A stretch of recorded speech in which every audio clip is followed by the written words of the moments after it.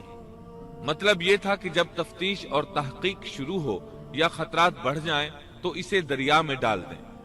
امام اسمعی رحمت اللہ علیہ نے ایک بچی کو چند اشعار گنگناتے سنا تو کہنے لگے ان اشعار میں کتنی فصاحت ہے۔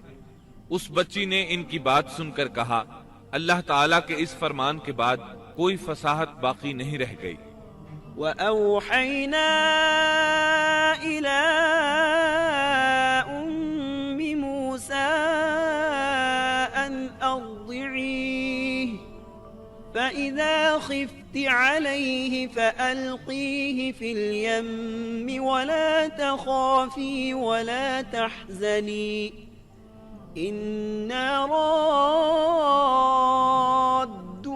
إِلَيْكِ وَجَاعِلُوهُ مِنَ الْمُرْسَلِينَ۔ اس آیت مبارکہ میں بیک وقت دو خبریں، دو احکام، دو حکم امتناعی اور دو بشارتیں ہیں، یعنی ہم نے موسیٰ کی ماں کو وحی کی کہ اسے دودھ پلاتی رہے، یہ دو خبریں ہیں، اور جب تجھے خوف محسوس ہو تو اسے دریا میں بہا دے، یہ دو حکم ہیں۔ کوئی خوف نہ کھا اور کوئی غم نہ کر، یہ دو امتناعی حکم ہیں۔ ہم یقیناً اسے تیری طرف لوٹانے والے ہیں اور اسے اپنے پیغمبروں میں سے ایک پیغمبر بنانے والے ہیں، یہ دو بشارتیں ہیں۔ اور پھر واقعی تلاش شروع ہو گئی، بنی اسرائیل پر سختی کی گئی۔ موسیٰ علیہ السلام کی ماں نے اللہ کے حکم کے مطابق بچے کو صندوق میں رکھا اور دریا میں چھوڑ دیا۔ ساتھ ہی موسیٰ علیہ السلام کی بہن سے کہا، تو بھی اس کے پیچھے پیچھے چلتی جا۔ چنانچہ وہ دریائے نیل کی موجوں میں چلے اور ان کی بہن کنارے کنارے چلی، اپنے بھائی کی نگرانی کرتی جا رہی ہے کہ دریا میں ڈالنے کے بعد کیا بنتا ہے۔ اللہ تعالیٰ سورۃ القصص آیت 11 میں فرماتے ہیں، وَقَالَتْ لِأُخْتِهِ قُصِّيهِ فَبَصُرَتْ بِهِ عَن جُنُبٍ وَهُمْ لَا يَشْعُرُونَ۔ موسیٰ کی والدہ نے ان کی بہن سے کہا، تو اس کے پیچھے پیچھے جا، تو وہ اسے دور ہی دور سے دیکھتی رہی اور فرعونیوں کو اس کا علم بھی نہ ہوا۔ صندوق بہتا ہوا فرعون کے محلات کے قریب آن ٹھہرا۔ محلات دریائے نیل کے کنارے تھے۔ اللہ تعالیٰ سورۃ القصص میں فرماتے ہیں، آخر فرعون کے آدمیوں نے صندوق اٹھا لیا، آخرکار یہی بچہ ان کا دشمن ہوا اور ان کے رنج کا باعث بنا۔ اب وہ اس کی بھلائی چاہ رہے ہیں، لیکن وہی فرعونیوں کے لیے وبال جان بننے والا تھا۔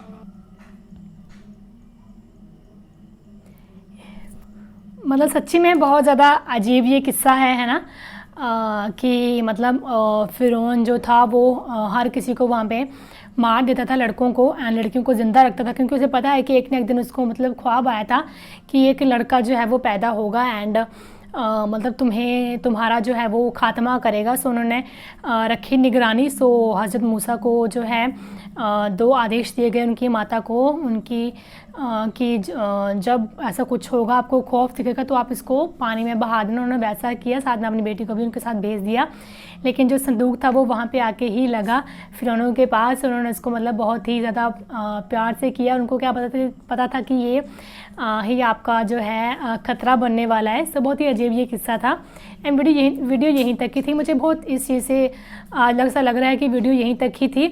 سو شاید اس کا لمبا پارٹ ہو سکتا تھا, اگر ہوگا تو آپ بتانا کمنٹ کر کے. اینڈ ہوپ سو کہ آپ کو ویڈیو پسند آئی ہوگی, اگر آئی ہوگی تو ویڈیو کو اپنے اکارڈنگ پیار ضرور دکھائیں. سو سبسکرائب بھی کریں چینل کو. اینڈ ملتے ہیں اب ہم نیکسٹ سیکشن ویڈیو کے ساتھ. تب تک جو آپ لوگ اپنا دھیان رکھیں, گھر پہ رہیں اور سیف رہیں. Bye bye every one.